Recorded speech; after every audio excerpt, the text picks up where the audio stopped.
Assalamualaikum warahmatullahi wabarakatuh. Perkenalkan, nama saya Rizky Ulianisa Pekrianti dengan NPM 212201097 dari kelas B. Di sini saya akan mempresentasikan materi saya mengenai penyakit tifoid.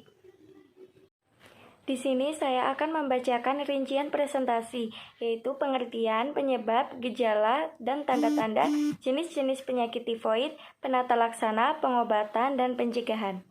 Pengertian. Apa itu penyakit tifoid? Demam tifoid adalah penyakit infeksi bakteri yang menyerang sistem pencernaan manusia, yaitu usus halus, yang disebabkan oleh bakteri Salmonella typhi, dengan gejala demam 1 minggu atau bahkan lebih, disertai dengan gangguan pada saluran pencernaan. Penyebab penyakit tifoid ini adalah karena bakteri Salmonella typhi. Bakteri ini biasanya ditemukan di air atau bahkan makanan yang sudah terkontaminasi. Selain itu, bakteri ini juga dapat disebarkan melalui feses dan urin penderita yang mengontaminasi air atau makanan. Gejala dan tanda-tanda penyakit tifoid yaitu nafsu makan berkurang, demam tinggi, keringat berlebihan, diare, sembelit, dehidrasi, batuk bronkitis, mual, muntah, nyeri perut, nyeri kepala, panas lebih dari 7 hari, ruam dalam beberapa kasus. Jenis-jenis penyakit tifoid yaitu yang pertama, epidemik tipes. Penyakit jenis ini yaitu disebabkan oleh kutu yang membawa bakteri penyebab tipes yang berjenis Rickettsia prowazekii. Yang kedua, endemik tipes. Jenis ini dikenal juga dengan tipes murin.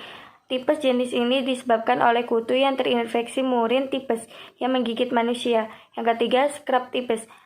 Tipes jenis ini disebabkan oleh bakteri Orienthiastusugomushi.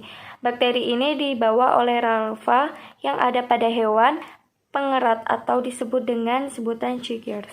Penata laksana pada pasien yang terkena penyakit tifoid yaitu yang pertama, isolasi. Yang kedua, tirah baring mencegah terjadinya komplikasi perdarahan usus. Yang ketiga, mobilisasi bertahap sesuai dengan pulihnya kekuatan pasien. Yang keempat, pengobatan suportif dimaksudkan untuk memperbaiki keadaan penderita, misalnya pemberian cairan, elektrolit, bila terjadi gangguan keseimbangan cairan, vitamin. Yang kelima, diet. Nasi dengan lauk pauk rendah, selulosa, pantang sayuran dengan serat kasar dapat diberikan dengan aman pada pasien demam tifoid. Yang keenam, antibiotik. Pengobatan tipes di rumah sakit akan diberikan antibiotik dalam bentuk suntikan, bahkan jika diperlukan akan diberikan asupan cairan dan nutrisi juga akan dimasukkan ke dalam pembuluh darah melalui infus. Pasien perlu menggunakan antibiotik hingga hasil tes benar-benar bersih terhadap bakteri. Pengobatan tipes di rumah yaitu memberikan tablet antibiotik untuk tipes stadium awal, yaitu pengobatan selama 1-2 minggu. Jika tubuh mulai membaik setelah 2-3 hari mengonsumsi antibiotik, sebaiknya jangan menghentikan konsumsi sebelum antibiotik habis sesuai dengan resep dokter. Pencegahan tipes selalu menyediakan makanan dan minuman yang tidak terkontaminasi, selalu menjaga kebersihan tangan dan lingkungan, tersedianya air bersih sehari-hari, dan sanitasi yang baik dan imunisasi. Terutama kualitas makanan dijaga supaya tidak tercemar Salmonella typhi. Pendidikan kesehatan dan vaksinasi tifoid.